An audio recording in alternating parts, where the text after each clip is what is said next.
Glory to Jesus Christ. In today's gospel we hear once again of the Lord's healing power.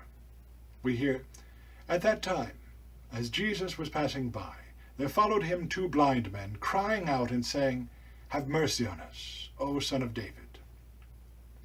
The blind men had learned of the miracles of deliverance and healing which the Lord had performed, which we ourselves have heard about in the Gospels in recent weeks. And now they too, these blind men, seeking deliverance and healing, follow after the Lord. The Gospel continues, saying, "And when he was come to the house, the blind men came to him. And Jesus saith to them, Do you believe that I can do this unto you?" The Lord asks the blind men a single question. And yet, in this single question, we may see more than one thing being asked. Do you believe that I can do this unto you? Firstly, our Lord means to ask whether they believe it to be within his power to be able to have mercy, that is, to heal them. Of course, their belief is already shown in the fact that they followed after him and entreated him, calling out to him, which they would not have done if they did not believe. But our Lord asks the question in order that their faith might be made manifest before all. Do you believe that I can do this unto you? And this manifest faith is also brought forward in the question seen from another angle. Do you believe that I can do this unto you? Do you believe so that I can do this unto you? Do you have the faith which is necessary for me to do that which you ask? Do you believe that I can do this unto you? Remember from last week's healing of the paralytic man how our Lord first looks into the heart of those who come before him, and how it is on account of that faith which pleases God that our Lord is able to work miracles.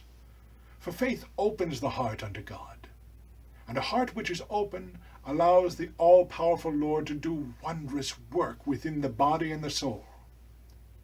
Do you believe that I can do this unto you? And the blind men respond saying, Yea, Lord. Notice here, the blind men no longer call him simply Son of David, but Lord. As their faith was made manifest in the questioning of Christ, so their faith was increased and made whole, and the Lordship of Christ was revealed to them within their hearts. Then, as the Gospel says, then he touched their eyes, saying, According to your faith be it done unto you. And their eyes were opened. According to your faith be it done unto you. See here the necessity of faith for their healing. And Jesus strictly charged them, the Gospel says, saying, See that no man know this. But they, going out, spread his fame abroad in all that country. In his humility, our Lord commanded the blind men to tell their story to no one. Nevertheless, even though he himself did not wish them to do so, they made their story known. And this not out of disobedience, really, but out of an overflow of gratitude, wishing to give thanks to the divine physician, our Lord Jesus Christ. Here our Lord gives example to us not to seek human praise in the workings of grace, so that those who do good works would flee from vainglory on their account. It's fitting that one who does good should enjoin silence concerning it, out of humility, but likewise it is also fitting that the beneficiaries of goodness should acclaim their benefactor, out of appreciation, and not conceal the gifts received. And our Lord certainly knew that the blind men would not remain silent concerning their healing, but that they would openly proclaim it, and yet the Lord accomplished his purpose.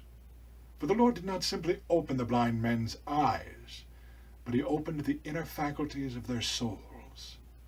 And for this reason they proclaimed and glorified his great wonders everywhere. And indeed so great was the fame which these men spread concerning the work of the Lord, that here we are, speaking of it, even to this day.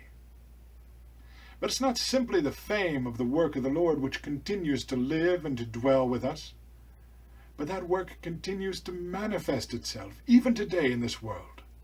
Even today, the world accomplishes wondrous things.